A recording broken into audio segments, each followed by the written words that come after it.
Hello friends, welcome to Reno's Englishpedia. Today I'm going to do something completely different. That is, I'm going to start a revision series in which I will be posting 2 topics daily, maybe 2 chapters or maybe 1 chapter and a poem. The best part about this video series is going to be that they are going to be classroom transactions where actual involvement of the students can be heard. Maybe some parts of it will not be audible as the children do not have a microphone, but their queries are going to be repeated by me so you can understand them very well. We are now going to do the chapter Going Places. It is written by A.R. Barton. Before I discuss Barton, B-A-R-T-O-N, पहले ये chapter के characters discuss करें, पहले इसकी theme समझ लें. What is the theme of Going Places? बेटा ये एडोलेसेंट फैंटेसाइजिंग है, ये एडोलेसेंट हीरो वर्शिप है. एडोलेसेंट कौन होता है? Who is जो टीनेज में होता है उसको एडोलेसेंट बोलते हैं. एडोलेसेंट का मतलब होता है जिसके अंदर अभी भी हार्मोनल चेंजेस हो रहे हैं.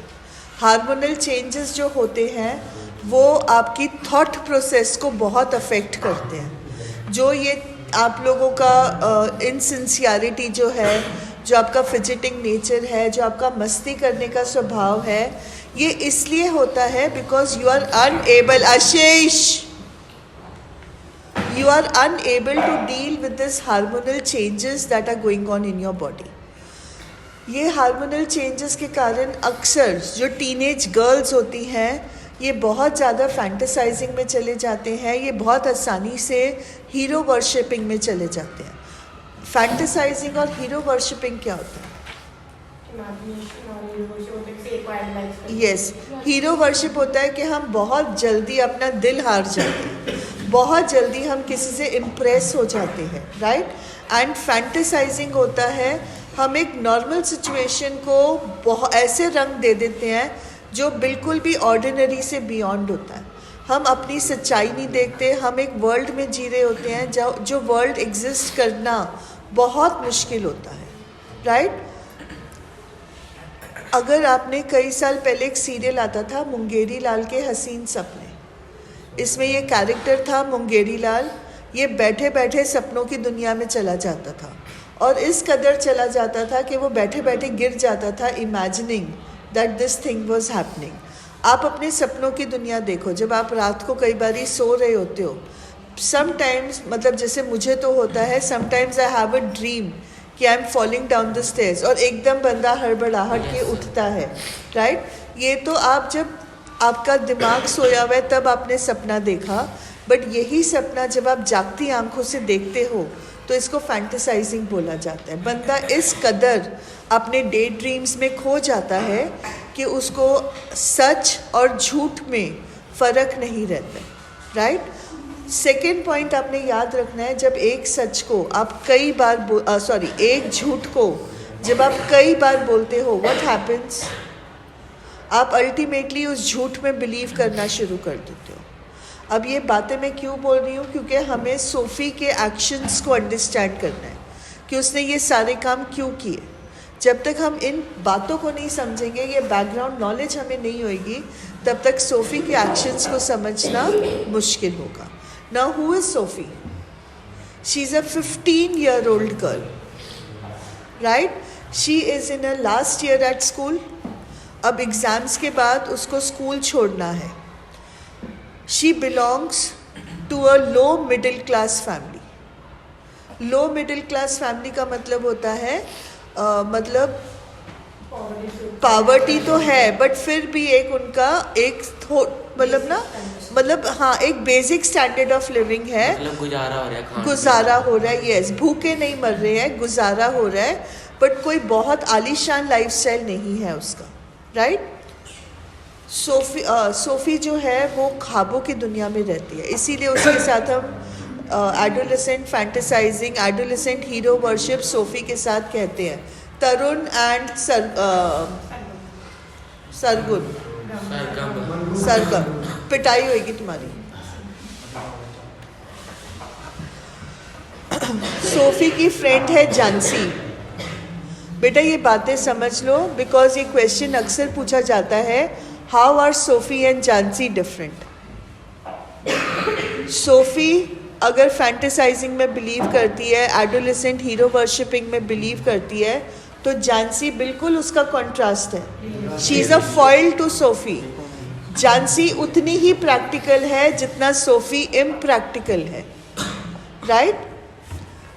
जानसी और Sophie, the story starts with both of them returning from school. वो स्कूल से वापस आ रहे हैं और वो स्कूल ख़त्म होने के बाद वो किस प्रोफेशन में जाएंगे वो उसके बारे में बात कर रहे हैं। जानसी कहती है कि हमारा फ्यूचर तो बिस्किट फैक्ट्री है। बिस्किट फैक्ट्री क्या, मतलब उसका सिंबलाइजेशन क्या है, वो क्या सिंबलाइज कर रहा है बिस्किट फैक्ट्री। जो एक बिस्किट फैक्ट्री में वर्कर काम करता है उसका काम कैसा होता है? दिमाग का काम है कि फिज़िकल वर्क है? फिज़िकल, कोई स्किल उसमें चाहिए? उसमें कोई स्किल नहीं चाहिए। बिस्किट फैक्ट्री में काम करने का मतलब होता है मशीन्स लगी हुई हैं, मशीन्स में आप सामान डालते हो, सामान डालने का या जो पैक्ड सामान आ रहा है वो सही तरीके से सॉर्ट हो रहा है, बस ओवरऑल आपने देखना होता है, राइट? उसमें कोई रॉकेट साइंस नहीं है कि आपको अपना दिमाग उसके अंदर डालना पड़ेगा। बट अगर साइंटिस्ट का काम है तो वो कैसा काम है? दिमाग का काम है। अगर हमें खुद अपना बुटीक खोलना है तो उसके लिए भी स्किल चाहिए। बुटीक खोलने के लिए कौन सी स्किल्स चाहिए? आपको मटेरियल की नॉलेज होनी चाहिए कि किसका मटेरियल किस रेट में मिलता है, कौन सा मटेरियल किस फिज़िक को सूट करेगा, कौन सा मटेरियल ड्यूरेबल है, कौन सा मटेरियल महंगा है, कौन सा मटेरियल सस्ता है, ये मटेरियल कहाँ से मिलेगा। तो एक एक्सपर्टीज़ की ज़रूरत है। येस और नो? अगर आपको फैशन डिज़ाइनर या एक्ट्रेस बनना है तो आपको एक्टिंग स्किल्स आनी चाहिए। येस, ये ऐसा काम तो नहीं है कि कोई भी जाके कर ले, उसके लिए एक सेट एक्सपर्टीज़ की ज़रूरत है। येस और नो? अब सोफ़ी और जानसी जहाँ पे पढ़ रहे हैं उनको कोई स्किल सिखाया गया है कि बेसिक नॉलेज दी गई है? आप लोग अभी 12th में हो, आप लोगों के पास स्किल सेट है कि बेसिक नॉलेज है? Basic knowledge. अब स्किल्स के लिए आपको कॉलेज जाना पड़ेगा। येस और नो? अगर इस टाइम पे 12th के बाद आपको जॉब करनी है तो आपकी जॉब कैसे होगी? प्रोफेशनल जॉब होगी कि ऐसे ही कोई क्लर्क वगैरह की जॉब होगी, कोई सेल्समैन की जॉब होगी, किसकी जॉब होगी? एक सिंपल जॉब होगी जिसमें दिमाग का या आपके सर्टिफिकेट्स का या आपकी एजुकेशन का कोई लेना देना नहीं होगा, ज़्यादा लेना देना, राइट? मे बी इंग्लिश आपको बोलनी पड़े, कुछ ऐसा हो सकता है, बट कुछ ज़्यादा लेना देना नहीं होगा। बिस्किट फैक्ट्री में काम करना denotes that a job which does not require expertise. आप स्कूल में बेसिक स्किल सीख के आए हो और बिस्किट फैक्ट्री में आपको बस वो बेसिक स्किल के साथ ही आपको जॉब मिल जाएगी। अगर आप किसी प्रोफेशनल एरिया में जाते हो तो आपको एक प्रोफेशनल नॉलेज, प्रोफेशनल एक्सपर्टीज़ की ज़रूरत है, जो सोफ़ी और जानसी के लिए अचीव करना इम्पॉसिबल है। उनके घर की हालत ऐसे नहीं है कि वो कॉलेज में एडमिशन लें। जब हम फॉरेन कंट्रीज़ में कॉलेज एजुकेशन की बात करते हैं तो वो बहुत एक्सपेंसिव होता है। एक नॉर्मल मैन कॉलेज एजुकेशन को अफोर्ड नहीं कर सकता। ये बात समझ में आ गई? जानसी प्रैक्टिकल है, उसको पता है कि उनका जो फ्यूचर है वो बिस्किट फैक्ट्री में है। बट सोफ़ी एक फैंटेसी वर्ल्ड में रहती है। वो बिलीव करती है कि उसका ड्रीम वर्ल्ड उनका वो एरिया नहीं है। वो फैशन डिज़ाइनर बनना चाहती है, वो बुटीक खोलना चाहती है, वो एक्ट्रेस बनना चाहती है, राइट? अब जब कभी आप किसी के अंडर काम करते हो, हर्ष बेटा स्कूल बिस्किट फैक्ट्री में अभी दोनों में से कोई काम नहीं कर रहा है, वो स्कूल में पढ़ रहे हैं। स्कूल से लौटते हुए, राइट, उनकी डिस्कशन हो रही है कि जब स्कूल ख़त्म होएगा तब हम क्या काम करेंगे। तो जानसी बोलती है हमने क्या करना है, हमारा काम तो बिस्किट फैक्ट्री में है, हम तो वहीं पे जाएंगे। बट सोफ़ी के सपने डिफरेंट हैं, राइट? सोफ़ी एक ग्लैमरस ज़िंदगी चाहती है वो एक बुटीक खोलना चाहती है. You know a boutique is a specialised area for clothes. तो जानसी उसको बोलती है तुम बुटीक कैसे खोलोगे, उसके लिए तो बहुत पैसे चाहिए. तो जानसी बोलती है पैसे कमाना कौन सा मुश्किल बात है, बुटीक नहीं खोल सकती हूँ तो मैं फिर एक किसी उसमें एक्ट्रेस बन जाऊंगी, मैनेजर बन जाऊंगी. तो उसको जानसी बोलती है तेरे को मैनेजर की जॉब कौन देगा. तो वो बोलती है ठीक है फिर मैं एक्ट्रेस बन जाऊंगी. अब आप एक सेकंड के अंदर सोफी ने from a boutique to a manager to an actress jump किया है. So how sincere, what is happening, how sincere do you think she is about her profession. थोड़ी सी भी नहीं. अगर आप सोफी और मुकेश को कंपेयर करो, who is more serious about their career? Sophie और मुकेश को कंपेयर करो, who is more serious about their career? Mukesh. How do you know this?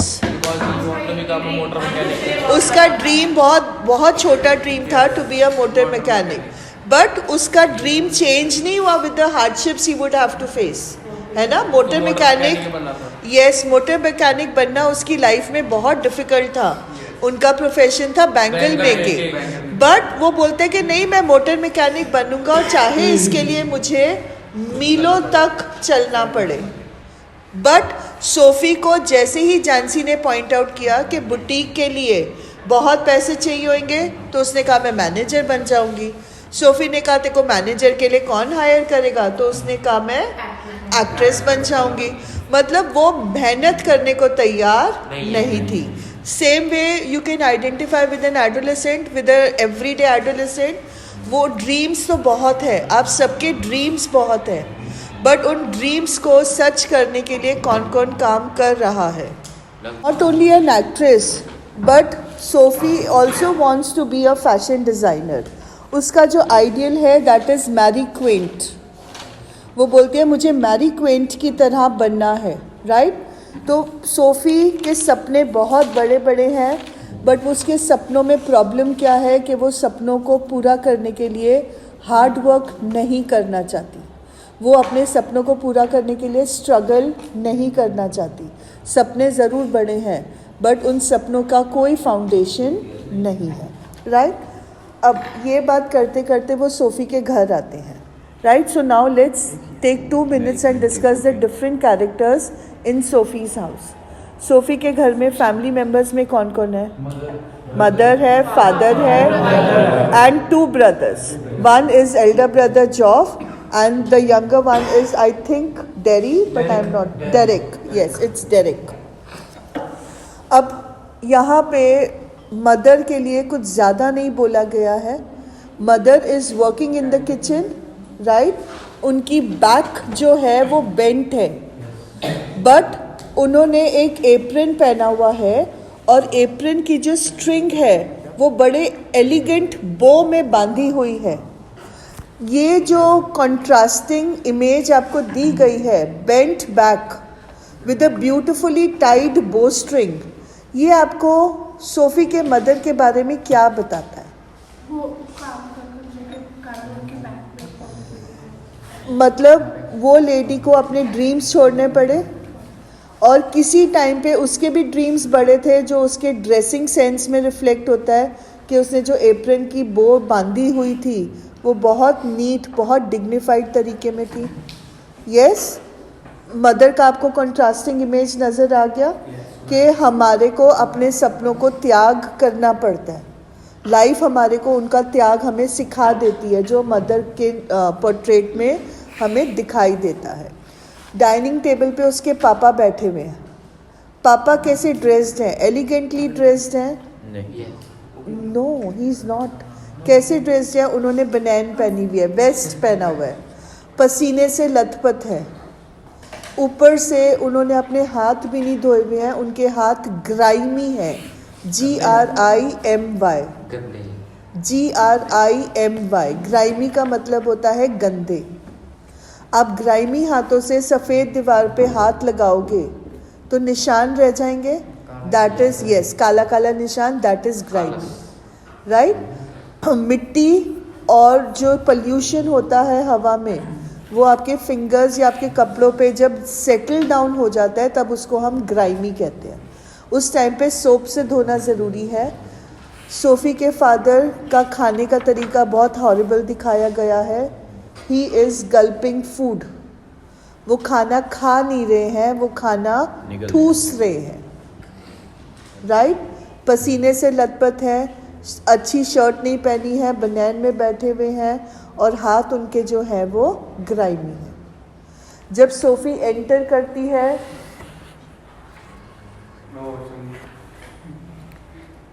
SoFi जब अपने घर में एंटर करती है तो उसको अपना घर एक आलीशान घर नहीं दिखता है, राइट। वो जानसी को बाहर खड़े होके बोल रही होती है कि जब मैं मैनेजर बन जाऊंगी, जब मैं फैशन डिज़ाइनर बन जाऊंगी तो मैं बहुत पैसे कमाऊंगी, राइट, और एक बुटीक बनाऊंगी। तो अंदर से पापा की आवाज़ आती है कि बुटीक बनाने से पहले तुम्हारे को एक अच्छा सा घर बनाना पड़ेगा, राइट। अच्छे घर में रहने की हर एक की इच्छा है, बट उसके लिए रिसोर्सेज नहीं है। जब जानसी अपने घर में जाती है तो यहाँ पे अच्छे घर का कॉन्ट्रास्टिंग फॉइल हमें नज़र आता है। घर गंदा है, बिखरा हुआ है, एक जगह पे गंदे कपड़े सारे नीचे फेंके हुए हैं। वो अपने पापा को इतने गंदे तरीके से खाना खाते देखती है, पसीने से लथपथ। वो अपनी मम्मा को देखती है जो इसका काम कर कर के पीठ झुकी हुई है, और वो अंदर वाले कमरे में चली जाती है। उसका अंदर जाने वाला कमरा होता है एस्केप रूट। वो अपनी सच्चाई से जब वो ये सारी चीज़ें देखकर अंदर के कमरे में जाती है तो ये उसका एस्केप फ्रॉम रियलिटी है। जब हम सोफ़ी की बात करते हैं तो सबसे बड़ा उसका कैरेक्टरिस्टिक है कि वो सच्चाई से मुंह मोड़ती है। उसने कभी सच्चाई का सामना नहीं किया, उसने कभी ये एक्सेप्ट नहीं किया कि उनका जो फ्यूचर है वो बिस्किट फैक्ट्री है। वो ये एक्सेप्ट नहीं कर रही है कि उसकी जो घर वाले हैं, जो उसकी फैमिली लाइफ है, वो डिग्निफाइड नहीं है, वो एक ग्लैमरस लाइफ नहीं जी रही है।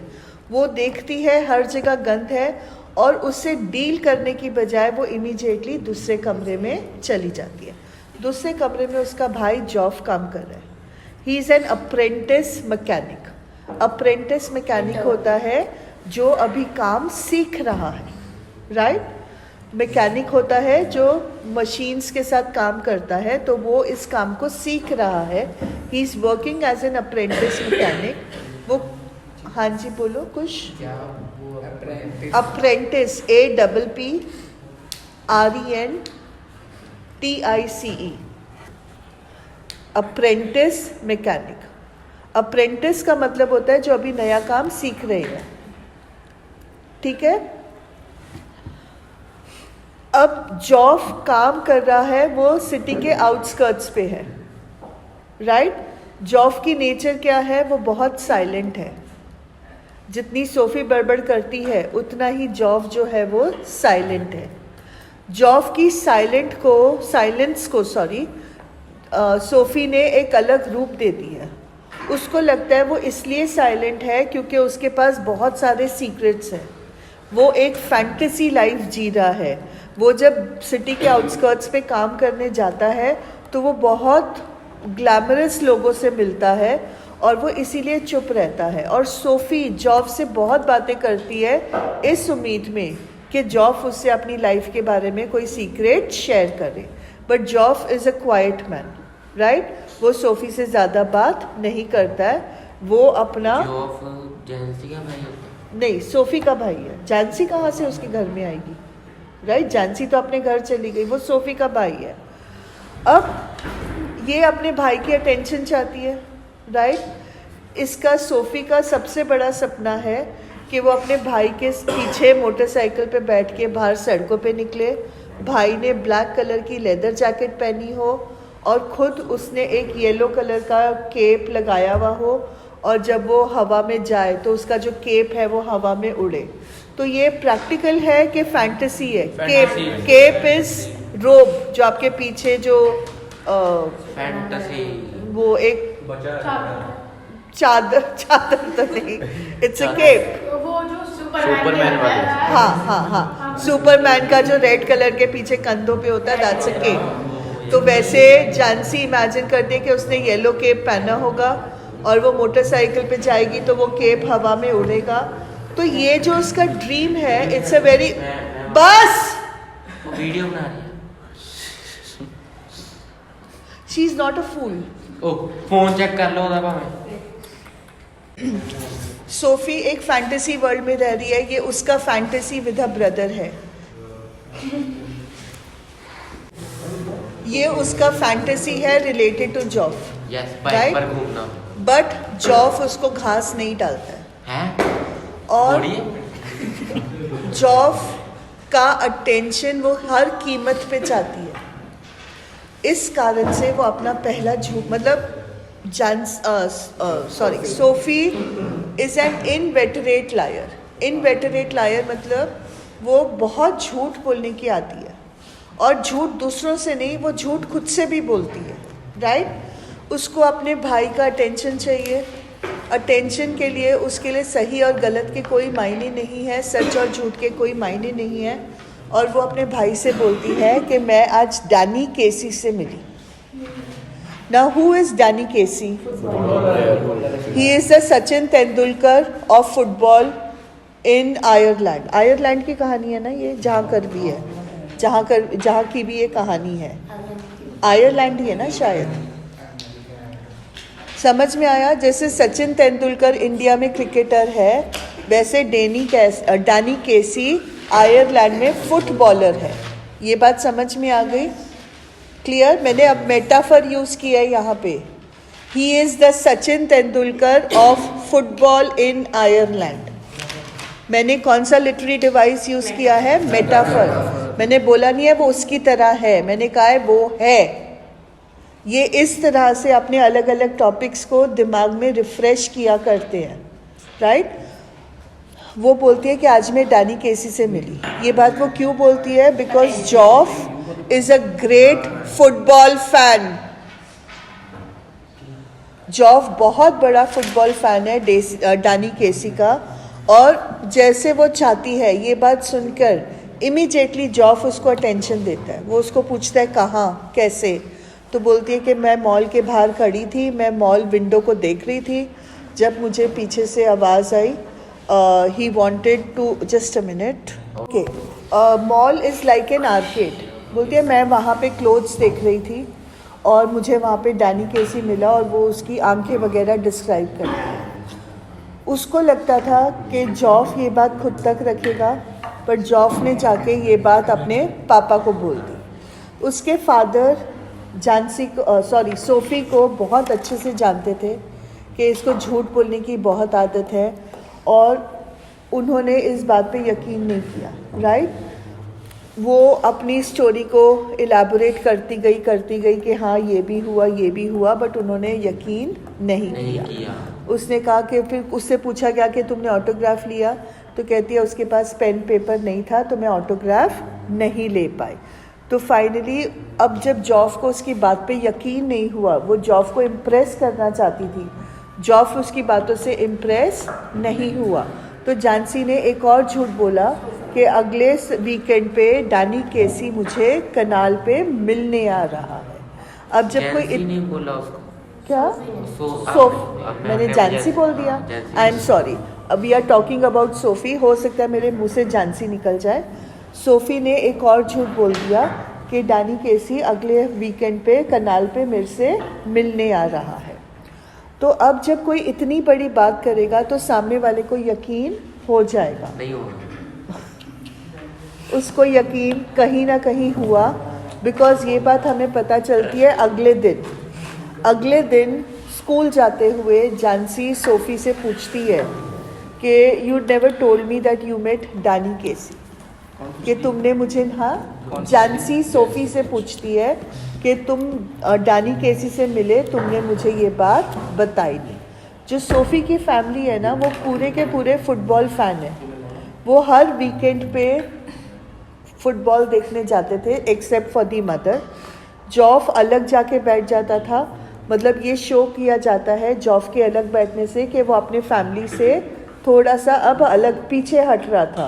वो अपने आप को, उसके जो प्रिंसिपल्स थे, स्टाइल ऑफ लिविंग था, वो सोफ़ी की फैमिली से थोड़ा सा डिफरेंट होके रहता था. Maybe he was embarrassed और maybe he did not want to identify himself with that family. ये सारे हर वीकेंड पे जाके डैनी केसी के मैचेस देखते थे, राइट. सोफ़ी का छोटा भाई और फादर एक बैठते थे, इकट्ठे बैठते थे, और जॉफ अलग बैठता था. अब जानसी ने अगले दिन जब उससे ये बात करी तो सोफ़ी डर गई, सोफ़ी को गुस्सा आ गया. उसने कहा this is a Geoff secret, it was not meant for Jansie. Geoff secret का मतलब है कि ये सिर्फ जॉफ के लिए था, जॉफ को इम्प्रेस करने के लिए था. जॉफ ने जाके ये बात जानसी के भाई को क्यों बताई? जॉफ ने अपने फ्रेंड दैट इज़ जानसी के भाई को बताई, और जानसी के भाई ने जानसी को बताई. और अब सोफ़ी कहती है, सोफ़ी ने जानसी के लिए बोला प्लीज़, सोफ़ी ने जानसी के लिए बोला कि she is a gossip monger. Jansie जो है वो गॉसिप मॉन्गर है. आई रिपीट, ठीक है. सोफ़ी ने अब जॉफ को झूठ बोला कि डैनी केसी से मैं मिली हूँ, और उसने उसको फर्दर एम्बेलिश किया कि अगले वीकेंड को हम मिल रहे हैं, राइट. अब जॉफ ने जाके अपने फ्रेंड को ये बात बताई. वो फ्रेंड कौन था? वो जानसी का भाई था. अब जानसी के भाई ने ये बात जानसी को बताई, और जानसी ने आके सोफ़ी से पूछा कि क्या ये बात सच है. इस बात को सुन के सोफ़ी को गुस्सा आया. उसके 2 रीज़न थे. फर्स्ट रीज़न ये बात सच नहीं थी, राइट. सेकेंड रीज़न ये है कि उसको लगता था जानसी जो है वो एक गॉसिप मॉन्गर है. गॉसिप मॉन्गर कौन होता है? जो हर बात को फैला देते हैं, राइट. अब उसको ये डर था, अब दोनों बातों को जोड़ो. अगर जानसी एक गॉसिप मॉन्गर है तो घूम फिर के उसके पापा तक ये बात जाएगी कि वो डैनी केसी से अगले वीकेंड पे मिलने वाली है, राइट. और उसको ये भी डर था कि लोगों को पता चल जाएगा और पापा को पता चल जाएगा, then I will be in deep trouble. मेरे लिए बहुत मुसीबत की सिचुएशन आ जाएगी, मैं कैसे सबका सामना करूँगी, बिकॉज मैंने तो झूठ बोला है, राइट. बट उसको इस बात की तसल्ली हुई कि जॉफ ने सिर्फ इतना ही बताया था कि सोफ़ी डैनी केसी से मिली है, उसकी फ्यूचर मीटिंग वीकेंड पे होने वाली है, ये बात जॉफ ने शेयर नहीं की थी. समझ में आ गया आपको? तो उसको इस बात की तसल्ली थी कि मैं उससे मिलने वाली हूँ, ये बात अभी भी किसी को पता नहीं है. क्लियर हो गया? सोफ़ी की फैमिली फुटबॉल फैंस थी, ये बात क्लियर हो गया. रियल लाइफ में अब आपको क्वेश्चन एग्ज़ाम्स में आपको ये क्वेश्चन पूछा जाता है, right. Did Sophie actually meet Danny Casey? Theme आपको याद रखना है, it is only adolescent fantasising. Sophie ने डैनी केसी को रियल लाइफ में सिर्फ फुटबॉल फील्ड पे देखा है, वो उसको रियलिटी में कभी भी नहीं मिली है. अगर आप ये लिख दोगे कि वो उसको मिली है, राइट, जो चैप्टर का एंड है इट इज़ ओपन एंडेड. वो चैप्टर में आपको नहीं बता रहे हैं कि जो सोफ़ी सोच रही है वो गलत है, जो सोफ़ी बोल रही है वो झूठ है, बट आपको चैप्टर की थीम के साथ ये कॉम्पिटेंसी है. हर चैप्टर सिखाने के पीछे आपको, हर चैप्टर के पीछे एक लेसन होता है कि बच्चों को ये लेसन सिखाना है. इस चैप्टर का लेसन है एडोलेसेंट फैंटेसाइजिंग, राइट, कि वो सिर्फ फैंटेसी है. अगर आप लिख देते हो चैप्टर पढ़ के कि नहीं सोफ़ी डैनी केसी से मिली थी, तो आपका वो आंसर गलत हो जाएगा, आपकी कॉम्पिटेंसी टेस्ट हो रही है. सोफ़ी कभी भी डैनी केसी से पर्सनली नहीं मिली है, वो सिर्फ उसने उसको फुटबॉल फील्ड पे खेलते हुए ही देखा है, ठीक है. अब एक नए दिन की बात आ जाती है, वीकेंड आ गया है, राइट, और दिखाया है कि सोफ़ी ने अपने मन में इतनी बार ये झूठ को सोच लिया है, इतनी बार ये झूठ के साथ वो उसने इतनी बार इस झूठ को जिया है कि अब उसको ये झूठ सच लगने लग गया और वो एक्चुअल में उस कनाल के पास चली जाती है टू मीट डैनी केसी। अब वो कनाल उसके हिसाब से बहुत अच्छी जगह है टू मीट डैनी केसी। एक तो वहाँ पे बहुत हलचल नहीं है, हसल बसल नहीं है, इट्स अ सेक्लूडेड एरिया, तो वो आराम से बैठ के बात कर सकते हैं। ऊपर से वो जो पूरा एरिया है उसका जो एनवायरनमेंट है that is conducive for a good meeting with Danny Casey. उसने इस झूठ को सच मान लिया है और वो एक्चुअल में डैनी केसी से मिलने कनाल पर चली जाती है। वो वहाँ पे बैठ के एक्चुअल में सोचती है कि अभी डैनी केसी आएगा और हम मिलके ऐसी बातें करेंगे और फिर हम ये करेंगे, हम वो करेंगे। वो पूरा अपना date, it's a date in Sophie's mind, उसके लिए ये एक प्रॉपर डेट है कि ऐसा होगा वैसा होगा, वो सारा कुछ सोचती है। बट जैसे जैसे टाइम पास होता है, did Danny Casey arrive? Why? सिर्फ एक फिगमेंट ऑफ इमेजिनेशन था, सिर्फ एक झूठ था जो जॉफ को इम्प्रेस करने के लिए बोला गया था, राइट? तो डैनी केसी नहीं आता है। धीरे धीरे ये रियलिटी सोफ़ी के दिमाग में आती है कि डैनी केसी तो आने वाला नहीं है। अब उसको इस बात का डर हो जाता है कि मेरे से किसी ने पूछा कि डैनी केसी से तुम मिली थी तो क्या हुआ, कैसे हुआ, तो मैं क्या जवाब दूंगी। अब ये जो रियलिटी है ये सोफ़ी के लिए इट्स अ गुड रियलिटी और अ बैड रियलिटी। वो इस रियलिटी से एक सामना करेगी कि अभी तक जो आपको सोफ़ी के बारे में पता है वो उससे जी चुराएगी, आंखें चुराएगी। वो इस रियलिटी से भागने की कोशिश करेगी, वो इस रियलिटी को एक्सेप्ट नहीं करेगी। जैसे ही उसके मन में ख्याल आता है कि डैनी केसी नहीं आने वाला है तो वो दोबारा से फैंटेसाइज करना शुरू कर देती है about their first meeting, right? और वो वापस आ रही होती है तो वो आते हुए दिखाया है कि एक बार है वहाँ पे, मतलब जहाँ पे अल्कोहल वगैरह ड्रिंक होती है, वहाँ पे उसके पापा का साइकिल जो है वो खड़ा है। अगेन वो उससे अपना नज़रें चुरा के, अपनी सोच चुरा के, she keeps on dreaming about Danny Casey. वो वहाँ पे साइकिल का खड़े होना क्या सिंबलाइज करता है? उसके पापा अंदर है, ये सिंबलाइज करता है कि सोफ़ी की रियलिटी क्या है। इट इज़ फोकसिंग कि वो अपनी रियलिटी से अभी भी भाग रही है, वो अभी भी अपनी रियलिटी को एक्सेप्ट करने के लिए तैयार नहीं है। This is the entire theme. Adolescent fantasising, she is fantasising about Danny Casey, a football star. Hero worship, she is hero worshipping her brother, because उसको लगता है कि उसका जो प्रोफेशन है उसमें वो बहुत ग्लैमरस लोगों से जी रहा है। ये दोनों चीज़ें आपको समझ में आ गई। डैनी केसी, जॉफ का importance, and third is Sophie. Sophie का जानसी का इम्पोर्टेंस क्या है? She is working as a foil, she is working as a foil to the character of Sophie. Foil to the character of Sophie मतलब पूरा SoFi का contrast है। अगर SoFi dreamer है तो जानसी प्रैक्टिकल है। अगर सोफ़ी हार्ड वर्क नहीं करना चाहती तो जानसी हार्ड वर्क में बिलीव करती है। बिस्किट फैक्ट्री में बहुत हार्ड वर्क है, समझ में आया? ये सिर्फ ऐसे नहीं है, दिमाग का काम नहीं है, फिजिकल काम बहुत है, राइट? जानसी बिल्कुल भी सोफ़ी बिल्कुल भी हार्ड वर्क नहीं करना चाहती, बट जानसी को हार्ड वर्क से प्रॉब्लम नहीं है। दोनों में सिमिलैरिटी क्या है? Both of them belong to a low middle class family. Both of them are 15 years old. Both of them are school friends. So with this, the chapter is over. Do you have any questions? With this, we come to the end of the video. I hope that you liked it. Please do not forget to like, share and subscribe to the channel. And remember to press the bell icon for further notifications. Thank you.